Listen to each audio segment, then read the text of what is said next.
자, 다시 시작하겠습니다. 이 죄라고 하는 것은 계속 점진적으로 강화가 되게 돼 있어요. 하나님을 두려워하지 않던 것이 악을 도모하게 되고 계획하게 되고 실행에 옮기게 되고 실행에 옮기면서도 어떤 전혀 두려움이 없이 좀 더 적극적으로 악을 실행하는 단계로 나아간다. 우리 시편에서도 어떻습니까? 악인의 꾀를 쫓지 않으며 죄인의 자리에 서지 아니하고 오만한 자리에 앉지 아니한다. 이것도 점진적이에요. 어, 어떻게 점진적이냐? 악인의 꾀를 쫓아가다가 이제 죄인의 길에 딱 섰다가 그 다음에 오만한 자리에 들어가서 하나님이 어디 있어? 그딴 거 없어. 내 주먹을 믿어.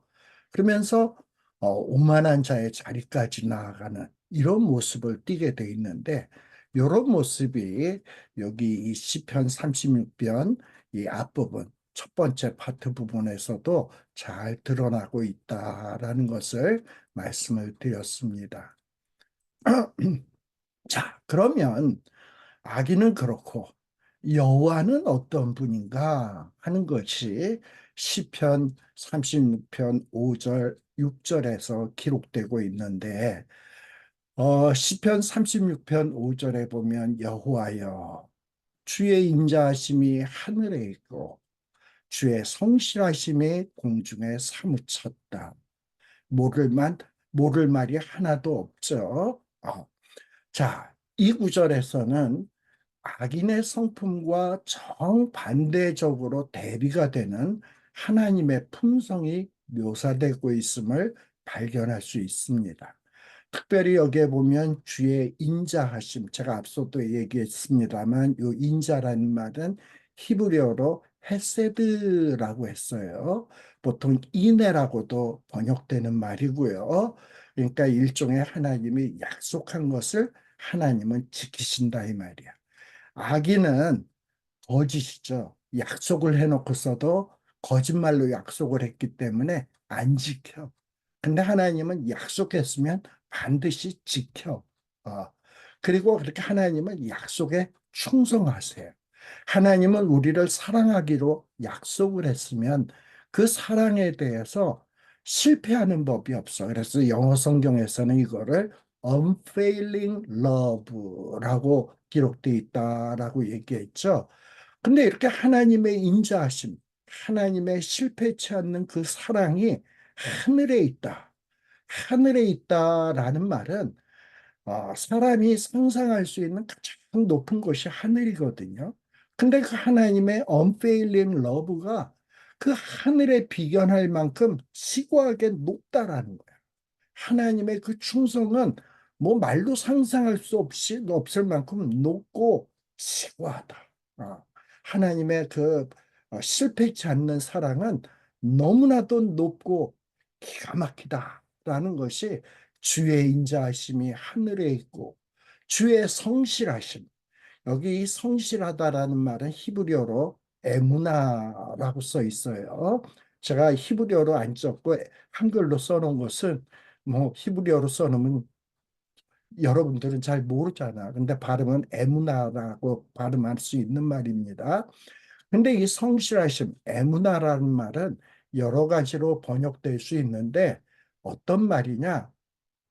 어떤 언약에 대해서, 약속에 대해서 하나님의 신실하심을 암시할 때 사용되는 언약적 용어예요. 다시 말하면 약속을 지키시는 하나님의 신실성을 얘기하는 것이 이 성실이라는 단어로 표현이 돼요. 근데 이 성실하심이 공중에 사무치다. 여러분들 이 허공이 얼마나 넓습니까? 저 우주 공간도 공중이야. 근데 이 모든 이 우주 공간, 어마어마한 이 우주 공간에 하나님의 그 약속을 지키시는 그 신실하심이 가득 찼다라는 거예요. 그러니까 다윗은 아, 하나님은 정말 그 나에 대한 그 사랑, 실패치 않는 사랑이 저 하늘에 닿을 만큼 엄청나고 그리고 하나님의 그 약속을 지키시는 그 신실하심이 온 이 우주 공간에 가득 찼구나라는 것을 알고 있었어요. 그 하나님의 인자, 하나님의 성실하심에 대해서 가슴속에 분명히 깨닫고 있었다 이 말입니다. 아, 하나님은 약속하신 대로 그대로 이루어진다. 왜? 전능하신 하나님이 그 약속에 충성하기 때문에, 그 약속에 신실하시기 때문에 이 약속을 반드시 이루신다. 하나님이 날 사랑한다 했으면 하나님은 실패치 않고 그 사랑을 이루실 것이다. 환난 날에 나를 부르라 내가 너를 건지리라 약속했으면 하나님은 신실하신 하나님은 그 약속을 지키신다라는 그 믿음이 다윗에게는 있었다라는 겁니다. 이런 믿음이 있었기 때문에 다윗은 하나님께 피하고 있는 거예요. 또 뭐라고 얘기합니까? 6절에 보면 하나님의 의, 주의 의는 하늘의 산들과 같고 주의 판단은 큰 바다와 일반이라. 일반이라는 말은 같다, 똑같다라는 말이에요. 그리고 여호와여 주는 사람과 짐승을 보호하시나이다 라고 되어 있습니다. 특별히 여기 주의 의는, 의는이라는 말이 나오는데 이 의라는 말은 히브리어로 체데크라는 말을 써요. 하나님의 성품을 나타내는 용어입니다. 다시 말하면 이 체데크는 어떤 것이냐? 하나님의 공평, 정의, 하나님이 이 우주 만물에 대해서 어떤 심판하실 때 상벌을 집행하시죠. 근데 하나님이 이런 상벌을 집행하실 때 하나님은 조금도 오차가 없이 아주 공평하게 판단을 내리시는 분이시고 정의롭게 판단하시는 분이시다. 왜? 하나님은 하나님의 의의가 있기 때문에 체데크, 의의가 있기 때문에 하나님은 공평하고 정의롭다. 근데 그 하나님의 의의가 뭐와 같다? 하늘의 산과 같다. 이 하나님의 하늘의 산들과 같다라는 표현이 시편 80편 10절에도 나오는데 그 백향목이라는 말하고 유사한 표현이에요. 그 여러분들 그 세코야 팍이나 뭐 킹스 캐년 같은 데 보면 그 백향목들이 쭉쭉 뻗어 있잖아. 그 하나님의 의가 그렇게 곱고 쭉쭉 뻗은 백향목처럼 아주 든든하다라는 거예요. 다시 말하면 하나님의 그 의의 품성의 최고성을 나타내려고 할 때 구약 성경의 저자들이 사용하는 기법이 하나님의 의는 하나님의 산들과 같다라고 사용하는 거예요. 특별히 시편 80편 10절에서는 하나님의 전능하심, 강하고 위대함이 그야말로 단단하다라는 것을 표현하려고 했다면은 시편 36편에서는 하나님의 공평하심, 그리고 그 공평하심의 지속성, 영원성을 나타내고 있는 거예요. 그러니까 하나님의 공평하심은 변화되지 않아. 곱고 똑바르고 단단하게 되어 있다라는 거예요. 그래서 이 주의 의는 백향목처럼 든든하게 서 있고 주의 판단은 뭐냐 하면 이 판단이라고 하는 이 히브리어 원어는 미슈파트라는 말을 쓰는데 이건 뭐냐 하면 공의로운 판결, 공의로운 변호, 공의로운 결정을 얘기하는 거예요. 우리가 판결을 할 때 아주 공의롭게 판결하고 공의롭게 결정하는 거 이게 미슈파트야. 근데 이런 하나님의 판결, 판단은 뭐와 같다? 큰 바다와 같다. 큰 바다와 같다라고 돼 있어요. 이 큰 바다라는 말은 히브리어로 테홈이라는 말을 써요. 테홈이라는 말을 쓰는데 우리 창세기 1장에 보게 되면 어, 흑암이 깊음 위에 있고 그때 그 깊음이라는 말이 있죠. 태움이라는 말이에요. 아주 바다와 같은 큰 깊음, 심연이라는 거예요. 아주 깊은 곳. 여러분들 이 바닷속 깊은 곳을 뭐 요즘에는 뭐 잠수함도 있고 뭐 일종의 뭐 소나 음파 탐지기 해서 바닷속 깊은 곳까지도 탐지합니다만 이 성경이 기록될 당시만 하더라도 그 바다 깊은 속을 사람들이 어찌 알겠습니까? 그래서 당시에 사람들이 생각할 때 이 바닷속 깊은 곳은 미지의 세계, 사람들이 도저히 알 수 없는 세계라는 말이에요. 그런데 이 하나님의 판결은 어떻다? 한 깊은 바다와 같다. 인간이 도저히 판단할 수 없고 깨달을 수 없고 알 수도 없는 그런 깊이의 판단이다. 라는 거예요. 그래서 하나님의 판단은 우리가 인간이 어떻게 헤아릴 수가 없어. 그런데 지내놓고 보면, 야, 진짜 하나님의 이 판결은 정말 이렇게 대단하구나. 라는 결론을 시간 지나봐야 알 수 있다라는 거예요.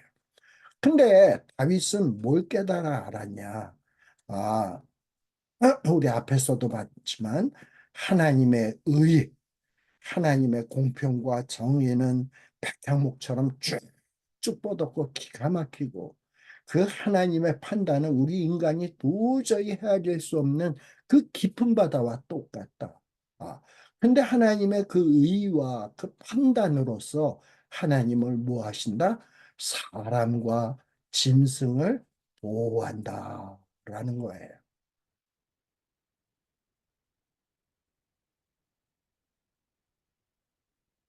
특별히 여기 이 보호한다라는 말은 또 히브리어로 토시아라는 말을 쓰고 있어요. 그 뜻은 구원한다라는 말이에요. 근데 하나님이 보호한다, 구원한다 이 말은 주로 어떤 뜻이냐 하면은 물론 구원한다라는 뜻도 있지만은 여기서 이 토시아라는 말은 보존한다 또는 모든 필요를 공급한다. 그러니까 하나님의 공의, 정의, 그리고 하나님의 판결, 그걸 통해서 인간과 동물들을 보호하시고 인간과 동물들의 모든 필요를 공급해 주신다라는 거예요. 사실 보세요. 우리 하나님께서는 악인이라고 악인에게 햇빛을 안 주십니까? 악인에게도 햇볕을 쬐어 주시고 악인에게도 비를 내려주시고 악인에게도 숨쉴 수 있는 공기를 주시고 살아갈 수 있도록 해주신단 말이야. 동물에게도. 어. 근데 그게 다 뭐냐? 하나님의 의와 그리고 그 판결, 정의로운 판결에 의해서 그 기가 막힌 우리가 헤아릴 수 없는 그 판단으로서 동물도 인간에게도 그 모든 필요를 공급해 주시고 보존한다 이 말이에요. 근데 이렇게 하나님이 악인에게도 의로운 자에게도 동물에게도 은혜를 베풀고 계시는데 이 악한 자들은 이런 하나님을 경외하네. 하나님을 두려워하네. 그러니까 하나님이 이렇게 은혜를 베푸는데도 하나님에 대해서 무시하고 하나님이 없다 하고 하나님의 심판은 없다 하고 겁대가리 없이 악을 행하고 악을 적극적으로 도모하다 보니 그들의 마지막 하나님의 판결은 뭐겠습니까? 망하는 거지 뭐 심판받아 망하는 거지. 바로 이 얘기를 하고 있는 것이 지금 이 다윗의 노래에서 얘기하고자 하는 바이다라는 겁니다. 자, 그러면 하나님은 어떤 분이라고요? 하나님의 판단은 기가 막히다. 어, 그리고 하나님의 의와 판단으로 우리를 보호한다. 그래서 이 하나님을 경외하고 두려워하는 자들은 아, 하나님께 피해야 되겠구나 하고 하나님 앞에 피하게 돼 있어요. 어, 그래서 이 하나님의 인자하심, 하나님의 unfailing love가 어찌 그리 보배로우신지요.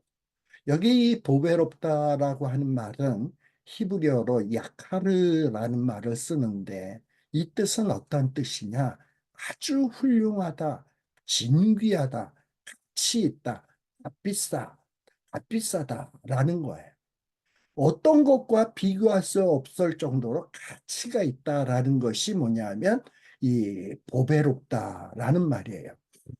과연 우리들이 이 세상을 살아가면서 정말 어떤 것과 비교할 수 없을 만큼 가치 있는 것, 우리가 인생을 살아가면서 이 가치 있다고 생각하는 것, 가치 있다고 생각하는 것이 뭡니까? 돈입니까? 믿음의 사람들은 아, 하나님의 unfailing love, 실패치 않는 나를 향한 그 사랑, 하나님이 그 약속하신 것을 이루시는 그 신실함, 이것이 내 인생에 있어서 가장 소중하고 가치 있다 생각을 해야 되겠죠. 바로 다윗은 이러한 믿음이 있었어요. 다윗에게 있어서 가장 보배롭고 가치 있었던 것이 뭐냐? 하나님의 인자하심, 자기를 향한 실패치 않는 그 사랑, 그리고 변함없으신 그 신실하심, 그것이 자기에게 있어서 가장 가치 있다고 생각을 한 거예요. 그래서 다윗은 어떠했냐? 주의 날개 그늘 아래 피해야 되겠다라고 생각을 한 거예요. 특별히 여기에서 인생이라는 말이 나오는데, 인생이라는 말은 히브리어로 브네이 아담, 다시 말하면 사람의 아들들이라는 말이에요. 사실 모든 인류는 이 아담으로부터 왔어요. 악인도 선한 자도 모든 인간의 유전자를 갖고 있는 사람은 아담의 후손이야. 물론 아담의 후손 가운데는 착한 사람도 있고 악한 사람도 있고 그렇습니다만 바로 이 아담의 자식들입니다. 이 우리 모든 인류가 다 어떻게 보면 인생 아담의 후손들이에요. 어, 바로 이 아담의 후손들은 하나님이 베푸시는 은총 속에서 살고 있어요. 하늘에서 내리는 비, 공기, 그리고 또 따스한 햇볕, 그 모든 혜택을 누리고 살고 있는 거예요. 근데 어떤 사람들은 그것을 하나님이 주신 것이다라고 믿고 있고, 어떤 사람은 하나님은 무슨 그냥 있는 거지, 이러고선 산다 이 말이에요. 근데 우리는 어떻습니까? 아, 천지 만물을 하나님이 창조하셨지. 하나님이 우리 이 좋은 것들을 우리에게 주고 계시지 하는 믿음이 있어요. 그리고 그 하나님의 실패치 않는 그 사랑에 대한 자각이 있어요. 이런 자각이 있으면 우리에게 어떤 고통, 어려움, 그리고 또 여러 가지 환난을 당할 때 우리는 어찌해야 되는가? 아, 하나님의 그 은혜의 날개 그늘 아래 피해야 되겠다. 주의 날개 그늘 아래로 피해야 되겠다라는 거예요. 작고 힘없는 어린 새들이 어미새의 날개 아래 보호처를 찾듯이 안식처를, 하나님이라고 하는 안식처를 찾아 거한다는 말이에요. 이 룻기에 보게 되면 보아스가 룻에 대해서 말할 때 뭐라고 얘기했냐? 그리고 예수님이 예루살렘에 관하여 말씀하실 때 주의 날개 아래라는 말을 사용하고 있어요. 바로 이 룻은 과부여 남편 잃어버리고 정말 처지가 한심하게 되었는데 그 하나님의 말씀, 하나님의 은혜의 소식을 듣고 유다 땅에 곡식을 주셨다는 소식을 듣고 나오미와 함께 정말 이 예루살렘으로 돌아왔죠. 그리고 하나님의 말씀을 기억하고 곡식을 주우러 나아갔죠. 뭔가 그러면 하나님의 은혜를 체험할 수 있지 않을까. 이게 다 뭐냐면 주의 날개 아래로 피하는 거야. 하나님의 말씀의 약속을 붙들고 행동에 옮기는 것. 이게 주의 날개 아래로 피하는 거예요. 바로 이렇게 주의 날개 아래로 피하는 자. 이런 피하는 자에게는 엄청난 축복이 있다라는 거예요. 어떤 축복이 있냐? 주의 날개 아래 피하는 자에게는 주의 집에 살찐 것으로 풍족할 것이라. 여기 주의 집이라고 하는 말은 어떤 예루살렘 성전을 가리키는 것이 아니라 이 여호와를 섬기는 예배 공동체, 어, 여호와 안에서의 안식처를 이야기하는 것이 바로 주의 집이야. 하나님을 섬기는 공동체. 어, 내가 힘들고 어려울 때 하나님을 섬기는 그 공동체 안에 들어가서 그들과 함께 하나님의 말씀을 묵상하고 함께 찬양하고 함께 기도하면서 나아가는 것. 그렇게 해서 주의 집 안에서 기도하고 위로받고 말씀으로 힘을 얻고 하게 되면 살찐 것으로 풍족하게 된다. 이 살찐다라는 말은 히브리어로 데셴이라는 말인데, 이 데셴이라는 말은 기름, 기름진 것. 요즘 뭐 기름진 것은 우리가 혐오하는 식품이죠. 근데 옛날에 먹고 살고 힘들 때는 이 기름진 것은 정말 고급 음식이란 말이죠. 아주 풍성한 음식이라 이 말이죠. 다시 말하면 주의 집에 그 안식처에서 하나님의 집의 안식처에서 하나님의 그 은혜 공동체 안에서 그야말로 풍성한 영적 축복, 또 영적 축복만이 아닌 물질적인 축복도 얻게 될 것이다. 어떤 자에게? 여호와의 날개 그늘 아래로 피하는 자에게는 하나님께서는 영적인 축복도 주시고 물질적 축복도 주셔서 풍족하게 해 주실 것이다 라는 거예요. 이 풍족이라는 말도 히브리어로 라와라는 말을 쓰는데 아주 물 같은 거를 충분히 마시는 것. 그래서 만족하게 되는 것. 바로 그것이 풍족할 것이라는 거예요. 이렇게 하나님의 집, 하나님의 예배 공동체 안에서 함께 예배함으로 영적인 축복을 누리고 또 육적인 축복이 풍성하게 되어질 것을 말씀하고 있는 겁니다. 물론 여러분들 가운데는 이런 생각을 하는 분도 있어요. 내가 힘들고 어려워서 뭐 예배 공동체에 나가고 뭐 교회 나가고 신자들과 함께 있어도 뭐 변화되는 건 하나도 없던데 뭐 이렇게 생각할 수 있어요. 그렇지 않아요. 시간 문제야. 힘들더라도 뭐 처음에 딱 들어갔을 때 예배 공동체 안에서 그들과 함께 있을 때 뭐 별 뭐 이렇게 뭐 부족함이 없는 것 같아도 꾸준히 하나님의 신실하심을 믿고 하나님의 의를 믿고 그리고 하나님의 unfailing love를 믿고 꾸준히 예배 공동체와 함께 지내다 보면 하나님이 영적인 축복을 참 마음속에 주시고 그리고 그 영적인 축복으로 그치지 아니하고 물질적으로 또 풍성해지는 이런 은혜들을 하나님이 주십니다. 언제 하느냐? 시간 지나 보면 알아. 그때 힘들었는데. 근데 내가 그때 포기하지 않고 계속 주의 날개 그늘 아래로 그야말로 기어들어가다 보니 내가 이런 축복을 받게 되었구나라고 반증하게 될 때가 오게 된다. 근데 그뿐입니까? 이런 축복은 땅 위에서만 받는 것이 아니라 주님 재림한 후에 성도가 누리게 될 영적 에덴에서의 축복도 되기도 한다라는 거예요. 그래서 주께서 주의 복락의 강수로 마시우리라.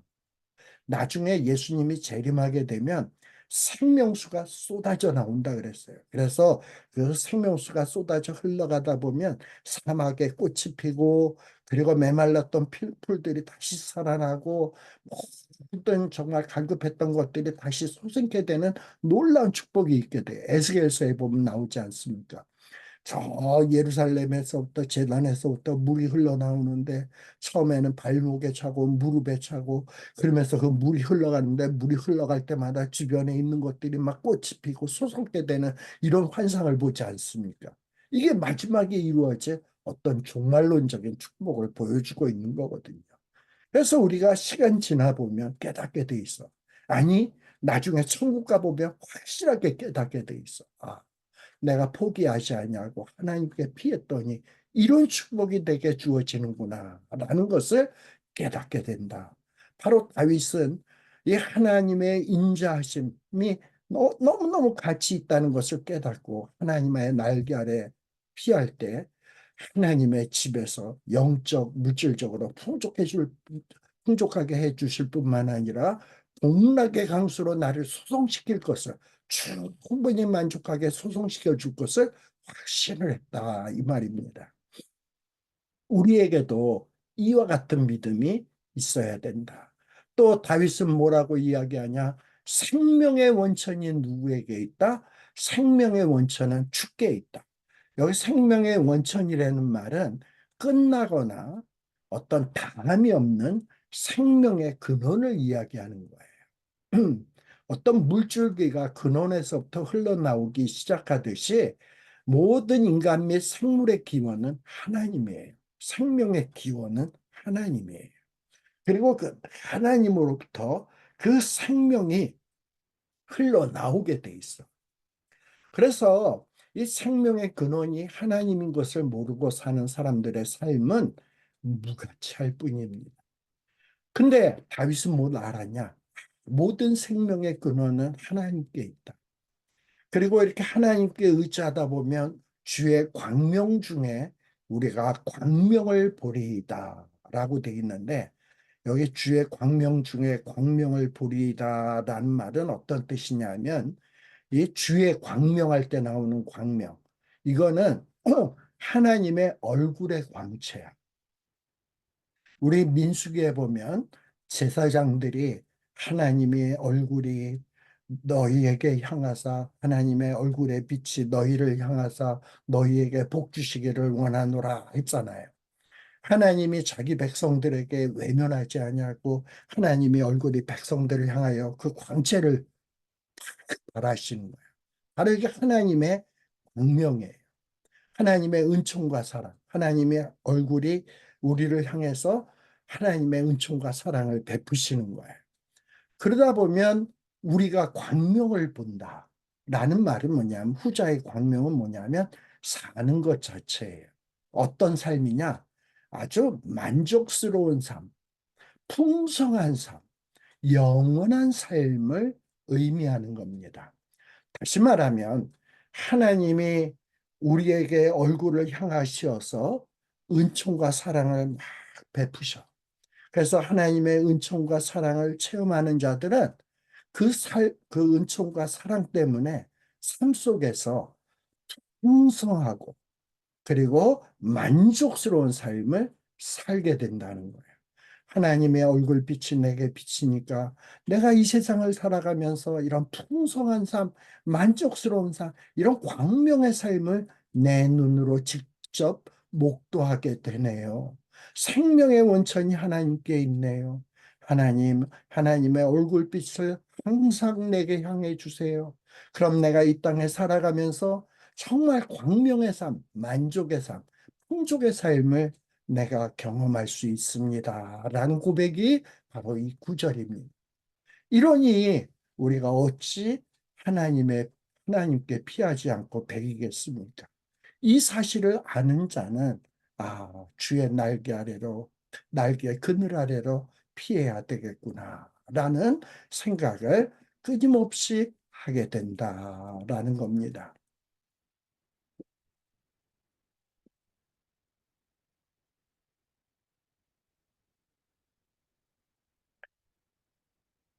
그리고 10절에 보면 주를 아는 자에게 주의 인자하심을 계속하시며 마음이 정직한 자의 주의 의를 베푸소서. 다윗은 기도하고 있어요. 주를 아는 자. 이 안다라고 하는 말은 히브리어로 야다라는 말을 써요. 야다라는 것은 어떤 지적으로 아는 게 아니라 경험적으로 아는 거예요.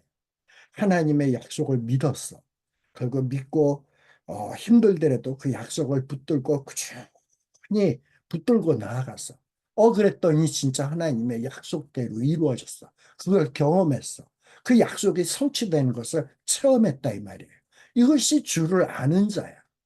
이렇게 주의 약속을 믿고 체험하고 약속이 이루어지는 것을 체험하고 더더욱 주의 약속을 의지하는 자에게 하나님은 뭐 하신다? 하나님의 인자하심, unfailing love, 실패치 않는 그 사랑을 계속해 주신다. 약속에 대해서 충성하심을 우리에게 계속해 주신다. 그러니 우리는 어찌해야 되겠습니까? 하나님의 약속을 꽉 들어야지. 앞에서도 얘기했습니다만 악인들, 대적들, 원수들 나는 의롭게 행했는데, 그들을 선대했는데, 그들을 위하여 기도했는데, 그들이 나를 배신하고 괴롭히고 나를 힘들게 할 때에도 내가 그냥 혈기에 차서 그들에게 보복하는 게 아니라, 원수 갚는 것이 하나님께 있지요. 하나님께서 저들이 나를 핍박하면 하나님이 심판해 주신다고 약속했지요. 그것을 믿고 그냥 인내하면서 나아가는 거예요. 그랬더니 하나님이 진짜 그 모든 그 성실하신 사랑을 이루시는 거지. 이렇게 하나님이 진짜 원수 갚아 주시는구나. 나를 구원해 주시는구나. 저 악인들이 나를 악으로 대하니까 하나님이 원수 갚아 주시는구나. 그걸 깨닫고, 그리고 더더욱 하나님을 의지하다 보면 하나님은 그 사랑하심을 우리에게 계속 하시고, 또 마음이 정직한 자. 마음이 정직한 자는 뭐냐 하면은 어떤 뜻이냐? 의도나 목적에 있어서 순결하며 거룩한 자로서 시편에서 자주 표현되는 바 여호와를 예배하는 자예요. 그러니까 나는 하나님만을 예배할 거야. 하나님께 오직 마음을 확정했어. 내 마음이 확정되고 확정되었어. 그래서 하나님께 목표를 딱 두고 하나님을 의지한 자에게 하나님은 뭘 베푸신다? 아까 백향목과 같은 이 하나님의 의를 베푸신다. 그래 줄 것을 다윗이 기도하고 있는 거예요. 어. 자, 이렇게 다윗은 하나님의 하나님을 아는 자, 하나님의 약속을 믿고 경험하는 자에게 하나님의 인자하심이 계속할 것을 기도해 주고 있고, 또 하나님께 마음을 정하고 하나님께만 예배하기로 작정한 자에게 하나님이 의를 베풀어 줄 것을 기도해 주고 있어요. 이 기도는 반드시 이루어질 겁니다. 그래서 우리도 이런 다윗의 기도가 우리 삶 속에서 이루어지는 것을 체험해야 되겠다라는 거예요. 반면에 이제 마지막 파트입니다. 악인은 어떠하냐? 악인은 그 길이 우리 시편 1편에도 나옵니다만 악인의 운명은 망한다라는 거예요. 자, 여기 보면 시편 36편 11절에 보면 교만한 자의 발이 내게 미치지 못하게 하시며 악인의 손이 나를 쫓아내지 못하게 하소서라고 되어 있어요. 여기 이 교만한 자의 발 하면은 어떤 뜻이냐 하면은 당시에 어떤 전쟁이 일어나면 나라 대 나라끼리 전쟁이 일어나면 전쟁에서 승리한 자, 승리한 나라의 왕이 패배한 나라의 왕을 엎드리게 하고 그 머리를 발을 놓고 밟어. 그래가지고 내가 너를 이겼다라는 것을 막 그냥 가시적으로 보여주는 거예요. 바로 그것을 연상시키는 거예요. 자, 이렇게 하나님을 두려워하지 않고 경외치 않는 자들이 나를 핍박해서 나를 넘어뜨리고 밟는 그 일이 하나님 이루어지지 않도록 하게 해주세요. 라고 기도하는 거예요.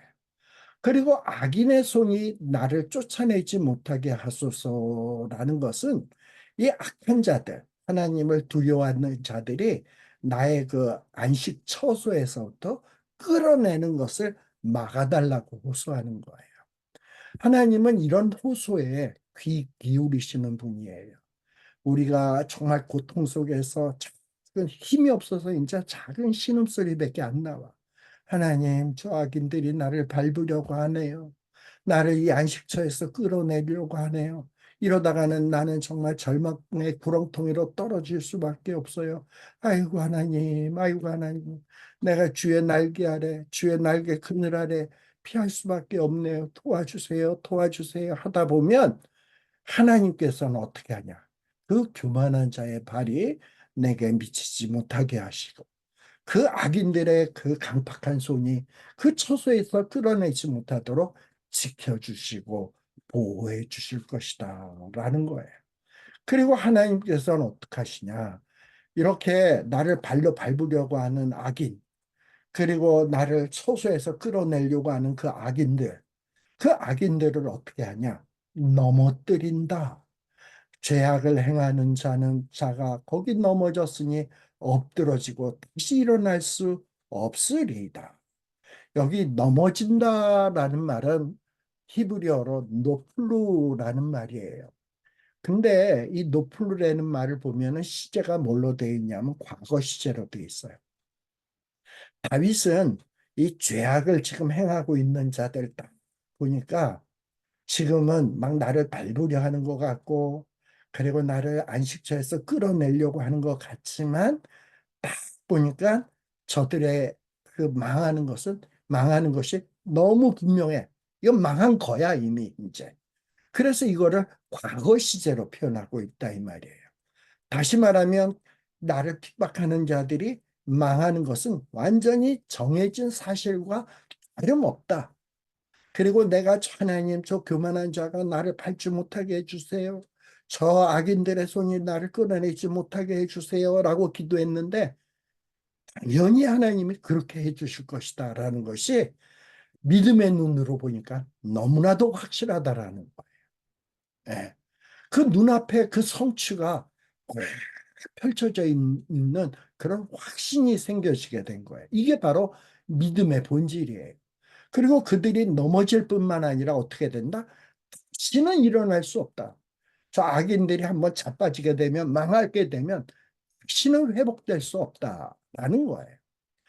우리 성도는 세상에서 때로는 실패하고 좌절하고 좌절도 하고 그럽니다만 끝내는 다시 일어나 영원한 축복에 들어가는 반면에 악인은 한번 망하면 다시 일어나기 어렵고 마지막 종국에 가서는 영원한 심판을 받아 멸망하게 되는 것이 악인의 종말이다라는 것을 우리에게 보여주고 있는 말씀입니다. 그래서 우리가 이 세상에서 살면서 정말 악인들에게 핍박당하고 원치 않는 고통을 당하고 한다 할지라도 우리에게는 뭐가 있다? 주의 날개 그늘이 있다. 그리고 이 주님은 어떤 분이냐? 그의 의가 백향목과 같고, 그리고 그분의 판단은 깊은 바다와 같이 헤아릴 수 없을 만큼 심오하다. 그 하나님께 피하면 살찐 것으로 우리에게 배부르게 될 것이고, 그리고 우리를 영적으로 또는 물질적으로 충만하게 채워질 것이다. 마침내 에덴 동산에서와 같이 저 천국에서 영생 복락을 누리게 된다. 그래서 우리 찬송가 419장 제가 우리 성경 공부 시작 전에 제가 계속해서 틀었습니다만 그 가사의 내용을 잘 한번 요 시편 36편과 비교해서 한번 여러분들이 묵상하면서 조용히 한번 불러보시길 바랍니다. 주날개 및 내가 편안히 쉬네. 이 인생에 밤 깊고 비바람 불어쳐도 아버지께서 날 지켜주시니 내가 주의 날개 그늘 아래 피하게 되면 거기에서 평안히 쉬리로다. 주날개 및 평안하다. 그 사랑, 그 unfailing love, 끈을 짠 유념.